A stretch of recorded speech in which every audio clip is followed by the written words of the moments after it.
यकीनन आज black day काला और सियाह रंग है, यानी ब्लैक डे एक काला दिन है। यकीनन ये मुसलमानों के लिए नहीं, लेकिन उस गांधी जी के कॉन्स्टिट्यूशन यानी गांधी जी के उस बनाए गए उसूलों पर का एक मजाक उड़ाए जाने वाला दिन है। क्योंकि ये सिर्फ मुसलमानों के लिए ही नहीं, बल्कि जब हिंदुस्तान बना और हिंदुस्तान के बाद सरसब्त यानी जब हरा भरा हिंदुस्तान हमारा उभरने लगा, जब गांधी जी के उसूलों का मजाक उड़ाया होगा, यकीनन उनके आत्माओं को भी बड़ी ठेस पहुंची होगी। इसलिए ये अपनी नस्लों को ब्लैक डे क्या है ये बताने के लिए उस 92 को जानना बहुत ज़रूरी है। इसलिए ये रिपोर्ट पेश की जा रही है।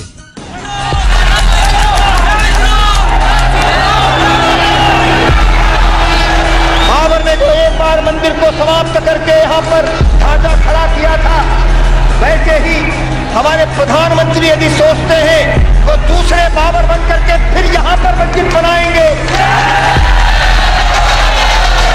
तो वो समझ रहे जब दूसरा बाबर यहाँ भारत में बर्दाश्त नहीं किया जाए। आप क्या समझते हो कि हम कोई गोलियों से डर गए थे?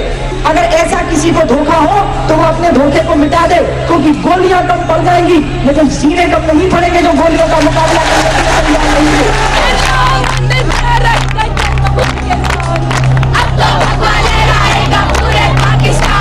भगवान रामलला को हटा करके इस मंदिर को मस्जिद बनाएंगे, जिस दिन मस्जिद बना देंगे उसी दिन ढांचा हट जाएगा। कार सेवा रुक नहीं सकती, चाहे इसको संत महात्मा रोके चाहे नेता लोग रुके, आज इस ढांचे को गिराना।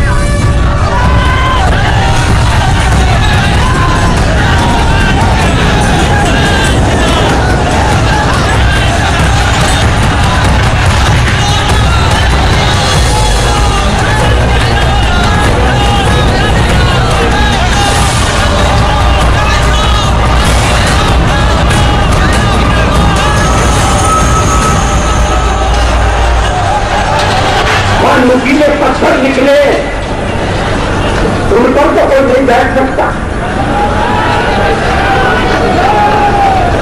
तो जमीन को समतल करना पड़ेगा, बैठने लायक बनाना पड़ेगा।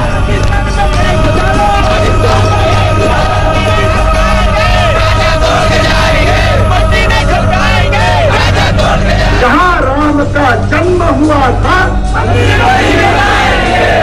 जहां राम का जन्म हुआ था,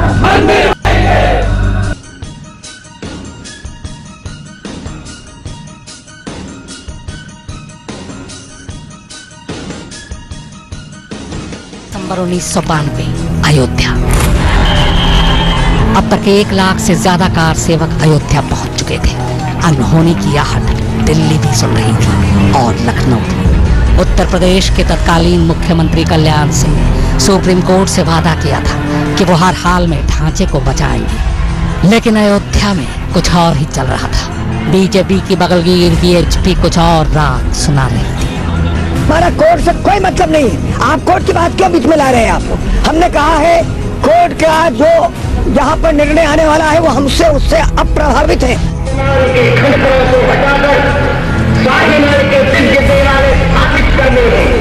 पहले अयोध्या में करना है, फिर मथुरा में करना है, फिर काशी में करना है, फिर लाहौर में करना है, रावलपिंडी में करना है। 4 दिसंबर 1992 अयोध्या। अब तक वीएचपी, शिवसेना और बजरंगदल के 2 लाख कार सेवक सरयू के तट पर जमा हो चुके थे।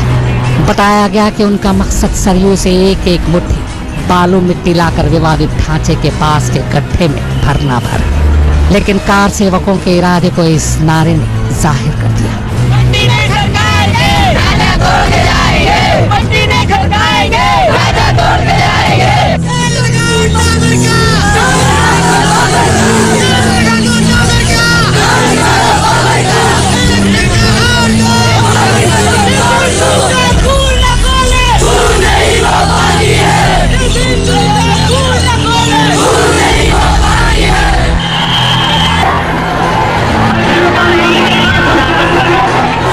पाँच दिसंबर की शाम तक ये बात तय हो चुकी थी कि इस बार कार सेवकों के इरादे खतरनाक हैं। पत्रकार भी उनके निशाने पर थे, खासकर फोटोग्राफर और कैमरामैन। आरएसएस, वीएचपी और बजरंग दल के सीनियर नेताओं ने भी दबी जुबान में बताया कि बाबरी मस्जिद का गिरना तय है।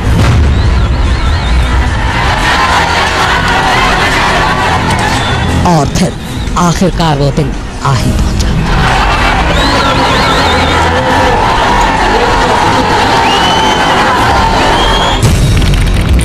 6 दिसंबर 1992 सुबह 6 बजे अयोध्या।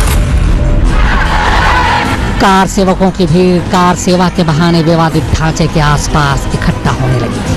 मौके पर पुलिस प्रशासन और पत्रकारों का जमावड़ा था। सुरक्षा के लिए ढांचे के इर्द गिर्द पीएसी तैनात थी और यहीं संघ के स्वयं सेवकों ने भी घेरा बना रखा था। आज इस ढांचे को गिराना बनेगा, लेकिन मैं आप लोगों से यही कहना चाहूंगा कि कलम का ढांचा जो है सबसे पहले समाप्त हो जाना चाहिए।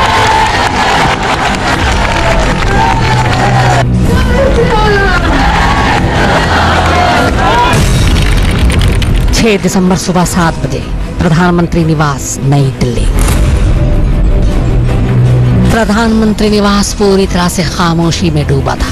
5 दिसंबर देर रात तक अयोध्या के ताज़ा हालात की खबर लेने के बाद प्रधानमंत्री पीवी नरसिम्हा राव 6 दिसंबर 1992 की सुबह 7 बजे सोकर उठे थे। उठते उन्होंने सबसे पहले अयोध्या की जानकारी ली। उन्हें बताया गया कि करीब 2.25 लाख कार सेवक बाबरी मस्जिद के करीब पूजा करने के लिए इकट्ठा हो चुके हैं। खबर सुनकर नरसिम्हा राव थोड़ा परेशान हुए, फिर रोज की तरह ट्रेडमिल पर वॉक करने लगे, मगर उनकी निगाहें अयोध्या पर ही गड़ी थी। पीएमओ स्टाफ उन्हें पल पल की जानकारी दे रहे थे। 6 दिसंबर सुबह 7:30 बजे 4 कालिदास मार्ग, मुख्यमंत्री आवास, लखनऊ। मुख्यमंत्री कल्याण सिंह सुबह जल्दी उठ चुके थे। सूचना निदेशक अनिल स्वरूप रोज की तरह सुबह सुबह मुख्यमंत्री निवास पहुंचे। उनकी ड्यूटी थी हर सुबह मुख्यमंत्री को अखबारों में छपी खबरों के बारे में जानकारी देना। अनिल स्वरूप जब वहां पहुंचे तब कल्याण सिंह गेस्ट रूम में बैठे थे, बेहद तनाव में। बकौल अनिल स्वरूप सुबह उठने के बाद कल्याण सिंह ने अयोध्या में मौजूद लाल कृष्ण आडवाणी से फोन पर बात कर बाकायदा वहां की जानकारी ली। इसके बाद डीएम और पुलिस के आला अफसरों से भी बात की। उन्हें बताया गया कि यहाँ हालात कंट्रोल में है।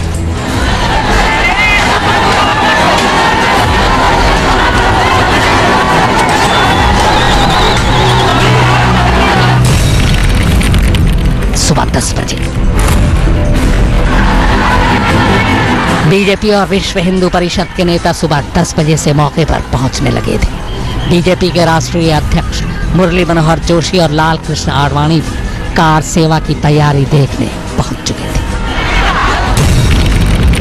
6 दिसंबर सुबह 10 बजे 4 कालिदास मार्ग, मुख्यमंत्री आवास, लखनऊ। मुख्यमंत्री कल्याण सिंह अयोध्या और फैजाबाद में मौजूद आला अफसरों से अब भी लगातार ताज़ा जानकारी ले रहे थे। तब दूरदर्शन को छोड़कर कोई चैनल भी नहीं था जिस पर लाइव अपडेट मिलती। मोबाइल भी अमल में नहीं था। जानकारी के लिए बस लैंडलाइन फोन और टेलीप्रिंटर ही जरिया था। मुख्यमंत्री निवास की फोन की घंटी हर थोड़ी देर में खनखना रही थी। डीएम लगातार अयोध्या के ताज़ा हालात की जानकारी मुख्यमंत्री निवास तक पहुंचा रहे थे।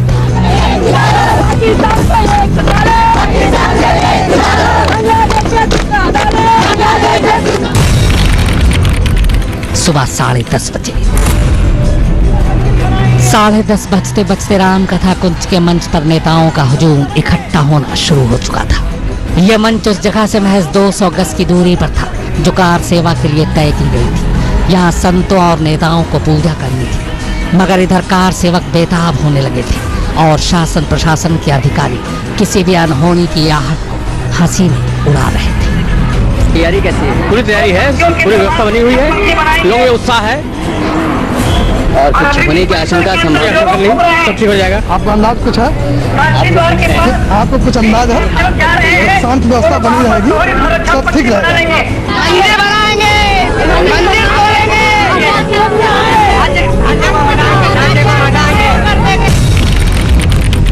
सुबह 11:43 लाल कृष्ण आडवाणी, मुरली मनोहर जोशी, अशोक सिंघल, शेषाद्री, के सुदर्शन, विनय कटियार, उमा भारती और महंत अवैधनाथ के साथ कई नेता विवादित स्थल के पास पहुंच गए। देश भर से अयोध्या पहुंचे कार सेवक जोश और जुनून में नारे लगा रहे थे। तभी करीब 11:43 पर 3 कार सेवकों को एक गुंबद पर चढ़ते देखा गया। उनकी देखा देखी भीड़ बेकाबू होने लगी और देखते ही देखते सुरक्षा घेरे को तोड़ डाला गया।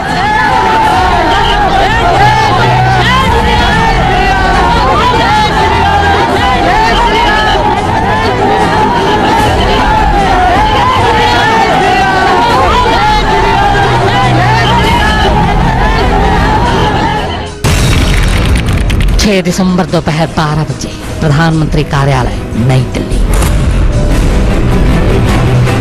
अयोध्या से दूर दिल्ली में भी हलचल तेज थी। अयोध्या से आ रही खबर दिल्ली को बेचैन करने वाली थी। दोपहर होते होते दिसंबर की सर्दी में भी तपिश महसूस होने लगी। इसके बाद अयोध्या से पहली बुरी खबर दोपहर करीब 12 बजे प्रधानमंत्री कार्यालय पहुंचती है।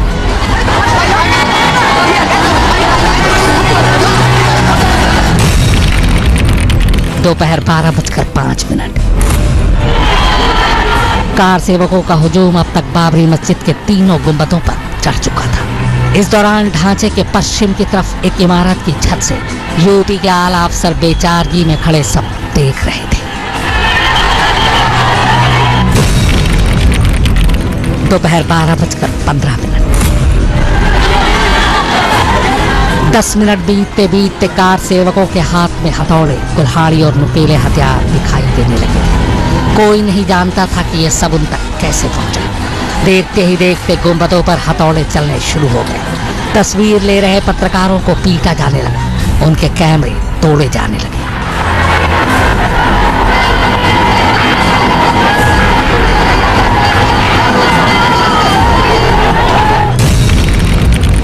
दिसंबर दोपहर 12:30 बजे 4 कालिदास मार्ग मुख्यमंत्री आवास लखनऊ। मुख्यमंत्री कल्याण सिंह अपने 2 मंत्रियों लालजी टंडन और ओम प्रकाश सिंह के साथ थे। पहले गुंबद को ढा दिए जाने की खबर लखनऊ भी पहुंच चुकी थी। कल्याण सिंह के प्रधान सचिव योगेंद्र नारायण के मुताबिक उसी वक्त यूपी पुलिस के महानिदेशक SN त्रिपाठी भागते हुए आए और उन्होंने मुख्यमंत्री से फौरन मिलने की इजाजत मांगी, मगर कल्याण सिंह ने उन्हें इंतजार करने के लिए कहा। त्रिपाठी अयोध्या में कार सेवकों को कंट्रोल करने के लिए गोली चलाने की इजाजत मांगने आए थे, मगर कल्याण सिंह ने उन्हें इजाजत देने से मना कर दिया। दोपहर 1:55। अब तक उन्मादी भीड़ ने बाबरी मस्जिद के विवादित ढांचे के 3 में से एक गुंबद को गिरा दिया था। गुंबद के गिरने की वजह से मलबे में करीब 25 कार सेवक दबकर घायल भी हुए, जिन्हें तुरंत अस्पताल पहुंचाया गया।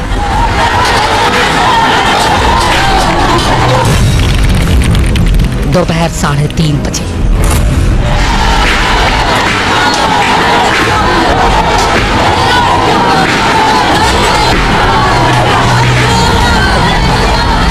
कुछ नेताओं के मुंह से एक धक्का और दो, बाबरी मस्जिद तोड़ दो के नारों के बीच करीब 3:30 बजे तक कार सेवकों ने दूसरा गुंबद भी जमीन दोज कर दिया। अब मुख्य गुंबद ही बचा था। हमला उस पर भी जारी था। उधर तब तक अयोध्या में दंगों की शुरुआत हो चुकी थी। शाम 4:49। कार सेवकों की भीड़ ने मुख्य गुंबद को नीचे की तरफ से तोड़ना शुरू कर दिया। उस पर तब तक वार किए गए जब तक वो पूरी तरह गिर नहीं गया। शाम के 5 बजते आखिरी गुंबद भी नीचे आ चुका था।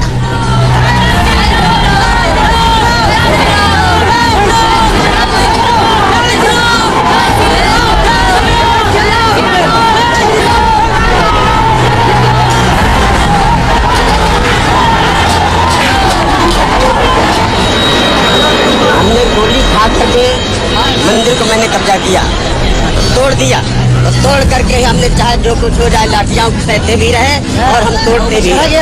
लेकिन फिर भी उसके बावजूद हमारे प्रशासन ने बहुत हमारी मदद करी है। अब उनके आभार प्रकट करते हैं पुलिस वालों के, CRP वालों के, सेंट्रल रिजर्व पुलिस वालों के, कि उन्होंने हमको यहाँ पर आने की इजाज़त दी और हम मंदिर के अंदर घुस करके और मंदिर का जो काम हमको करना चाहिए था, जिसका बीड़ा हम लोगों ने उठाया था, उसको हमने पूर्ण किया। 6 दिसंबर शाम 5 बजे प्रधानमंत्री कार्यालय नई दिल्ली। उधर बाबरी मस्जिद ढाई जाती है और इधर खबर दिल्ली पहुंचती है। तब तक कई राज्यों से तनाव की खबरें भी आनी शुरू हो गई थी। पीवी नरसिम्हा राव अब खबर सुनकर बेहद परेशान थे। कहते हैं कि उनका बीपी बढ़ रहा था, चेहरा लाल हो रहा था। लिहाजा उनके डॉक्टर ने एहतियातन उन्हें दवा दी, जिसके बाद वो मंदिर में पूजा करने के लिए चले गए। 6 दिसंबर शाम 6:15 बजे 4 कालिदास मार्ग, मुख्यमंत्री आवास, लखनऊ।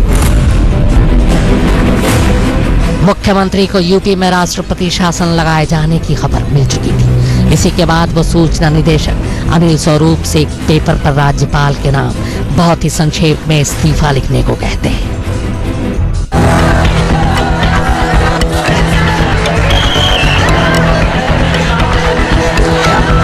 6 दिसंबर 1992 तब उत्तर प्रदेश में बीजेपी के कल्याण सिंह की सरकार थी। उस सरकार ने शपथ ली थी कि वो बाबरी मस्जिद को गिरने नहीं देगी, लेकिन गिरा दी गई। तब से वक्त की तरी डोर पर अयोध्या नाच रही है, या यूं कहें कि उसे नचाया भगवान को प्राप्त करने के लिए, और भावनाएं और हिलोरे मार रही है। अयोध्या का मामला सुप्रीम कोर्ट में फंसा है, तो दूसरा रास्ता संसद का है। बीजेपी संसद में राम मंदिर पर कुछ भी करने में उहापों और आनाकानी की मुद्रा में आ जाती है, लेकिन सड़क पर वीर रस झलकता रहता है। पिछले 69 वर्षों में खौफ के न जाने कितने मंजर देखे हैं इस शहर में। 92 के मंजर तो इस शहर की याददाश्त में ऐसे हैं जैसे कल की बात हो। एक तरफ है हमारी तारीख की ये तस्वीरें, ये जुनून, जज्बात के इस सैलाब में सियासत की नाव पार लगाते हमारे लीडर। लेकिन हाल की सच्चाई ये है कि आज हर देशवासी चाहता है कि ये इतिहास बस इतिहास रहे। बड़ी भारी कीमतें चुकाकर हमने आज़ादी हासिल की थी, खून में नहाकर हमने इसे पाया था। लेकिन अभी नई सुबह में हमने आंखें खोली ही थी। अभी हमें अपने अंधेरे को तरक्की की रोशनी में धोना ही था। अभी अपने नामुकम्मल ख्वाबों को हकीकत की ज़मीन पर बोना ही था। क्या अचानक सन 1949 की एक सुबह अयोध्या स्थित बाबरी मस्जिद में भगवान राम की मूर्ति पाई गई, और इसके साथ ही करीब 300 साल से चले आ रहे इस विवाद में अचानक एक नया मोड़ आ गया।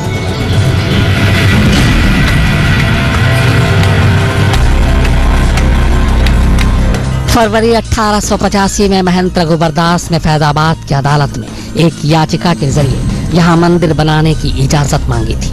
जज पंडित हरिकृष्ण ने यह कहकर इसे खारिज कर दिया कि यहाँ राम चबूतरा पहले से मौजूद मस्जिद के इतना करीब है कि इस पर मंदिर बनाने की इजाजत नहीं दी जा सकती। असली विवाद शुरू हुआ 23 दिसंबर 1949 को, जब भगवान राम की मूर्तियां मस्जिद में पाई गई। हिंदुओं का कहना था कि भगवान राम प्रकट हुए हैं, जबकि मुसलमानों ने आरोप लगाया कि किसी ने रात में चुपचाप मूर्तियां वहां रख दी थी। तत्कालीन प्रधानमंत्री जवाहरलाल नेहरू ने यूपी के मुख्यमंत्री गोविंद बल्लभ पंत से इस मामले में फौरन कार्रवाई करने को कहा।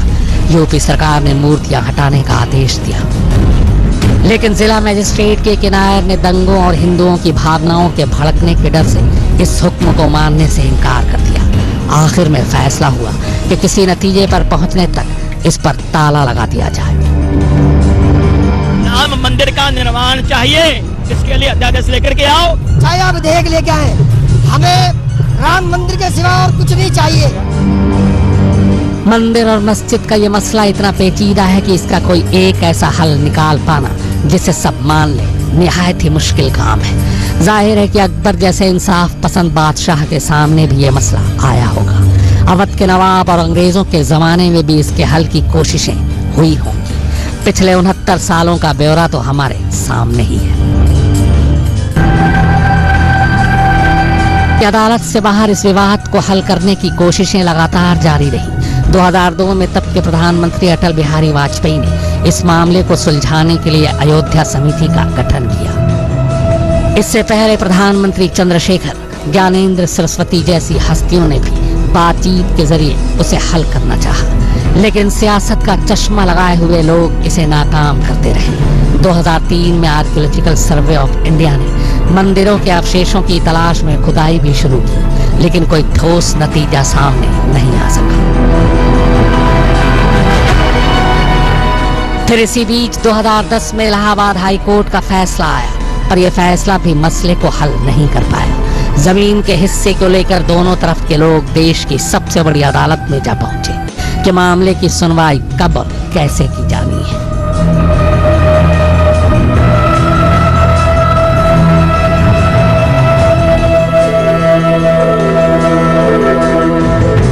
हालांकि अदालत के बाहर भी लगातार ये कोशिशें की जाती रही हैं कि इस विवाद का हल किसी तरह बातचीत से निकल आए। इन कोशिशों में हर धर्म और मजहब के लोग शामिल हुए। इसके पीछे शायद यही सोच है कि अदालत किसी एक के ही हक में फैसला लेगी, लेकिन मुश्किल ये है कि वादी भी अपना है और प्रतिवादी भी अपना। दोनों के दावे मजबूत, ऐसे में किसी एक वर्ग के मन में खटास आना तय है।